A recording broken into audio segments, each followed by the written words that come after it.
Hello friends, welcome to our channel.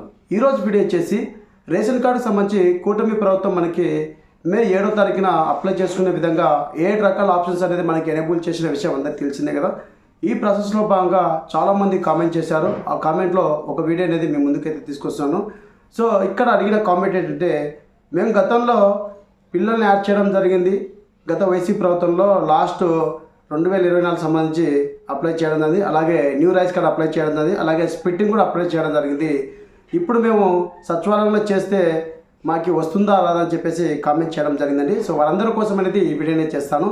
ముఖ్యంగా గతంలో చేసినటువంటి వాటికైతే ఈ గవర్నమెంట్ ఎటువంటి అప్డేట్ అయితే ఇవ్వలేదు. ఇప్పుడు గతంలో ఎవరైతే అప్లై చేశారో వాళ్ళ యొక్క డేటా ద్వారా నేను మరొకసారి సచివాలయంలో అప్లై చేసి చూపిస్తాను. వాళ్ళకి ఏ విధంగా వస్తుంది, ఎలా వస్తుందని చెప్పేసి క్లియర్గా మీకు లైవ్ డెమోతో చూపిస్తానండి. అలాగే మనకి గతంలో చేసినటువంటి న్యూ రైస్ కార్డు కావచ్చు, స్ప్లిట్టింగ్ రైస్ కార్డు కావచ్చు, మనకి వాళ్ళు మళ్ళీ ఇప్పుడు కొత్తగా అప్లై చేసుకుంటుంటే ఒక విధమైన ఆప్షన్ వస్తుందని చెప్పేసి చాలామంది కూడా కామెంట్ చేశారు. సో వారందరికీ లైవ్ విత్ ప్రూఫ్తో వీడియోనే చేస్తాను. ఎందుకంటే అందరికీ డౌట్ ఉంది, గతంలో మేము అప్లై చేసాం కదా, ఇప్పుడు మళ్ళీ మనకు అప్లై చేసుకోవడానికి అవకాశం ఉంటుందా అని చెప్పి చాలామంది అయితే వెయిట్ చేస్తున్నారు. వారందరి కోసం అనేది కామెంట్కి అయితే రిప్లై ఇవ్వడం జరిగింది. కానీ తెలియని వాళ్ళు కొంతమంది ఉంటారు కదా, కొంతమంది మన యూట్యూబ్ అయితే ఫాలో అవుతున్నారు కదా. ఎవరైతే ఫాలో కాకుండా ఉంటారో అలాంటి వాళ్ళకి ఈ వీడియో యూజ్ అవుతుందని చెప్పేసి వీడియోనే చేస్తున్నా అండి. ఖచ్చితంగా గతంలో యాడింగ్ కానీ, అలాగే కొత్త రేషన్ కార్డు కానీ, అలాగే స్ప్లిట్టింగ్ కానీ చేసుకున్న వాళ్ళు ఎవరైతే ఉన్నారో వాళ్ళందరికీ ఈ వీడియో యూజ్ అవుతుందని చెప్పేసి మనస్ఫూర్తిగా కోరుకుంటాం. అలాగే వీడియో నచ్చితే ఖచ్చితంగా లైక్ చేయండి. సో మనము గతంలో అప్లై చేసిన వాళ్ళకి ఇప్పుడు అప్లై చేయొచ్చా లేదని చెప్పేసి ఈ వీడియో ద్వారా మీకు తెలియజేస్తాను. సో మనకి ఇప్పుడు కూటమి ప్రభుత్వం అయితే గతంలో అప్లై చేసిన వాళ్ళకి ఇప్పుడు అప్లై చేసుకోవడానికి అవకాశం అయితే లేదండి. ఎటువంటి ఆప్షన్ అనేది మనకి ఇంకా అప్డేట్ చేయలేదు. అలాంటి వాళ్ళందరికీ మళ్ళీ ఏమైనా అప్లై చేసుకోవాలా, లేకుంటే అదే అప్లై చేసినటువంటి రేషన్ కార్డే మళ్ళీ మనకి రావడం జరుగుతుందని చెప్పేసి ఇంకా ఎటువంటి అప్డేట్ అయితే ఇవ్వలేదు.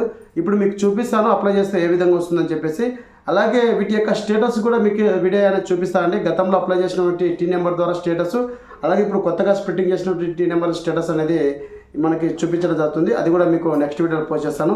ముఖ్యంగా గతంలో స్ప్లిట్టింగ్ చేస్తే ఏ విధంగా 180 రోజులు ఉందో అదే విధంగా ఇప్పుడు కూడా కొత్తగా అప్లై చేసి కూటమి ప్రభుత్వం కూడా 180 రోజులని పెట్టడం జరిగిందని. స్ప్లిట్టింగ్ చేసే రైస్ కార్డు సంబంధించి 180 రోజులు పెట్టడం జరిగింది. ఈ 180 రోజులు కంప్లీట్ అంటే దాదాపుగా 6 నెలలు కంప్లీట్ అయిన తర్వాత మీకు కొత్త రేషన్ కార్డు అయితే రావడం జరుగుతుంది. అంటే స్ప్లిట్టింగ్ చేసిన వాళ్ళకి కొత్త రేషన్ కార్డు రావడం జరుగుతుంది. సో ఇప్పుడు గతంలో ఉన్న వాళ్ళు అప్లై చేస్తే ఏ విధంగా వస్తుంది, ఎలా వస్తుందని చెప్పేసి మీకు లైవ్ డెమోతో చూపిస్తాను. మరింత క్లియర్ చేయడం టాపిక్ చేద్దాం. Let's go. బ్రౌజర్ ఓపెన్ చేసి ఇక్కడ నేను అప్లై చేయడం అయితే జరిగిందండి. సో మీకు లాస్ట్లో మాత్రమే చూపిస్తాను, అంత అయితే వద్దు.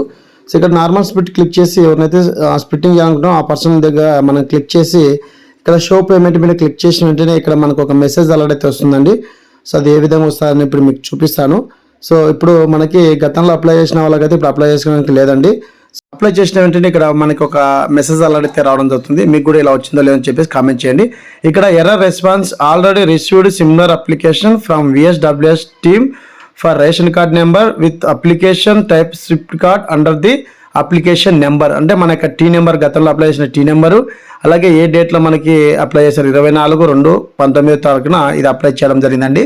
సో వీళ్ళకి అప్లై చేయడానికి అవకాశం ఉండదు. సో వీళ్ళకి మళ్ళీ ఏమైనా అప్డేట్ ఇస్తారా లేదని చెప్పేసి వెయిట్ చేద్దాం. మనకి అప్డేట్ ఇచ్చినట్టు మరోసారి మీ ముందుకు వీడియోని తీసుకొస్తాను. సో ఇలాంటి వాళ్ళైతే ఇప్పుడు అప్లై చేయడానికి లేదండి. వీళ్ళకి త్వరగా కార్డు వస్తుందా డైరెక్ట్గా అనేది మనం వెయిట్ చేయాలి. ఈ గవర్నమెంట్ అప్డేట్ ఇచ్చే వరకు అయితే మనం వెయిట్ చేయాలి.